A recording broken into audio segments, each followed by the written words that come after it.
much of the language that you had in your version, Your Honor. I just think it's maybe better to refer to this area as a garage instead of a sally port.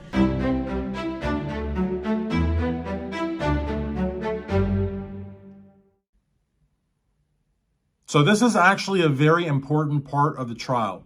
And even though Judge Darrell used the term sally port, and kudos to Sue Opper for asking Her Honor to instead change it to garage, because most people don't know what a sally port is.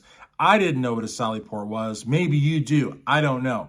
But Darrell thought that by not being present, that the jury would somehow not be able to be present also. Like remember that Darrell Brooks, what he was trying to do was he was trying on one hand to delay the process as much as possible, but then on the other hand, he was trying to stop the production, the disclosure of as much evidence as possible. That's why he objected to everything. This component of delay was clear, but there was also this component of he wanted to get in the way as much as possible using whatever methods available in his arsenal of sovereign citizen crap and half-heart learned law stuff and just generally being disruptive to stop the jurors from seeing as much evidence as possible.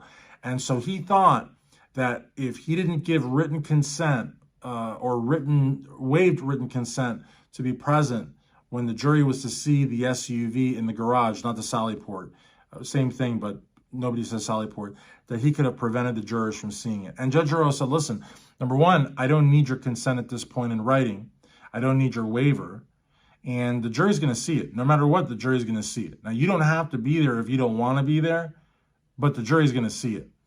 And I think that the reason that you went with sally port was they were trying to make the case that they were not in the parking lot next to a jail, that they were in a parking lot, like any other parking lot, if need be in a courthouse, but not a jail. They went to great strides so that the jury didn't have to see him in his orange jumpsuit, that they didn't have to see him as a prisoner. That's why they had him shackled under the table, not over the table. They wanted it to appear as if he was just a civilian defendant, even though he was charged with the murder of 6 people and the maiming and wounding of 70 plus. They didn't want to have a prejudicial effect in the way that the jurors looked at Darrell Brooks Jr. And it's very interesting to me that, Judge Darrell used the term sally port. That's probably what it is. But again, nobody, as Sue Opper said, nobody knows what that is. It's one of those sort of like in the know terms. And when you're dealing with a jury, you want to, I don't want to say dumb it down, but you want to dumb it down as much as possible. A lot of law school professors will tell you that when you address jurors, you should pretend like you're addressing 6th graders. And I know that sounds really messed up. Maybe not 6th graders per se, but people with a 6th grade education. I mean, you're trying to be, and that's not to say that the jurors are stupid by any means, because you've got doctors, lawyers, you've got people that have never gone to school a day of school in their life, but they've read like 5,000 books, arguably making them more intellectual than people that have gone to college and used it as an excuse to get drunk and get arrested. But the reality of the matter is that you're dealing with all sorts of people in the jury box. And so you don't want to use terms that people don't know. And sally port is a term that people don't know. So again, I think it was a good example of Sue Opper, trying to, and Judge Darrell did a fantastic job, but no one's perfect, right? So I think that Sue did a fantastic job in getting the judge to go from sally port to garage, which I think makes things a lot easier actually.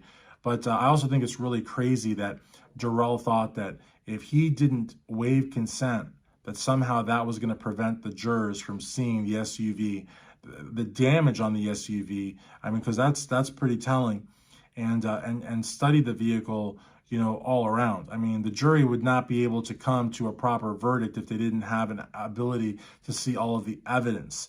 And so I think, like I said, there was 2 things going on there from Darrell Brooks's perspective, in my opinion. One was to delay the process as much as possible.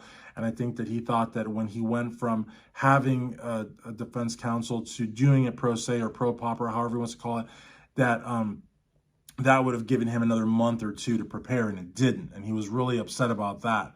I think that he also hoped that by making objections to, like, for example, when he would say leading, a lot of times those were direct questions. but he just wanted to get an objection on the record. And he kept wanting the judge to make a judicial determination, which is almost like a motion in limine, which is almost like he almost wanted like to have a series of trials within trials to decide individual questions pertaining to evidence, to statements, even to just normal courtroom procedures, again, with the hope of just delaying the process. And then we saw his attempt at a mistrial with the Reddit. And then, of course, we saw his attempt at trying to prevent the jurors from seeing evidence by making himself unavailable, which we saw quite a bit of as well. And so as a result of that, I think it's interesting that he really thought incorrectly a lot of things, but he really thought that if he wasn't in the Sally Port, if he wasn't in the garage, that the jurors would not have access to that vehicle. And it's really kind of crazy that he would think this. And you have to almost wonder to yourself what was going through the mind of Darrell Brooks Jr. during that trial. A lot of times, he would start the proceedings, or the proceedings, would start, and he was reading from his Bible. And so that, while good for the spirit, has no bearing on the case. I think that when he said to the judge, listen, there's this one box, for example, is 50 pounds. I haven't even gotten through half of it. I believe him when he says that, because I don't think it was possible for him to put on a proper defense. But that's not the court's problem. Honestly, he had lawyers. If he wanted to go pro se from the beginning, he could have gone pro se from the beginning, could have prepared from the beginning, but he fired his lawyers. And so, and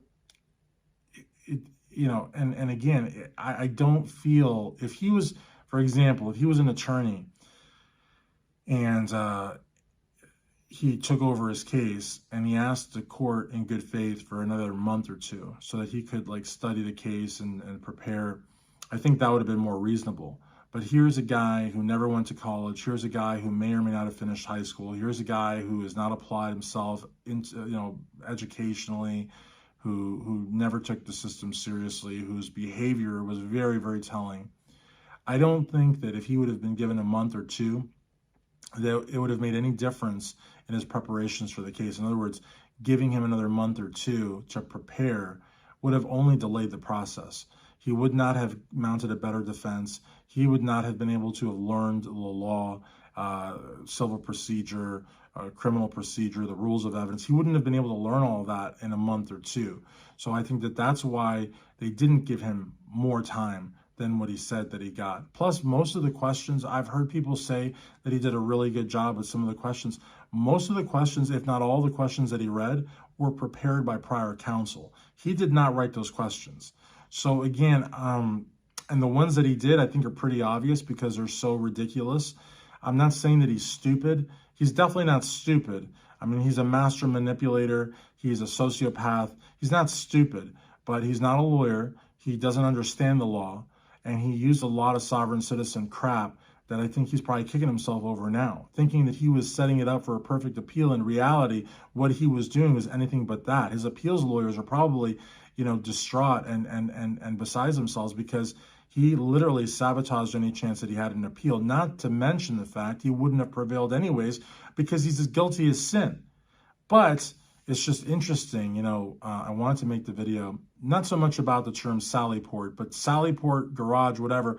It triggered in me something that I had forgotten about in the trial, which is the fact that he thought that by not consenting or that by not being present, that he could somehow stop the jury from seeing the SUV. It didn't work. But like I said, who knows what was in the mind or what's in the mind of Darrell Brooks Jr.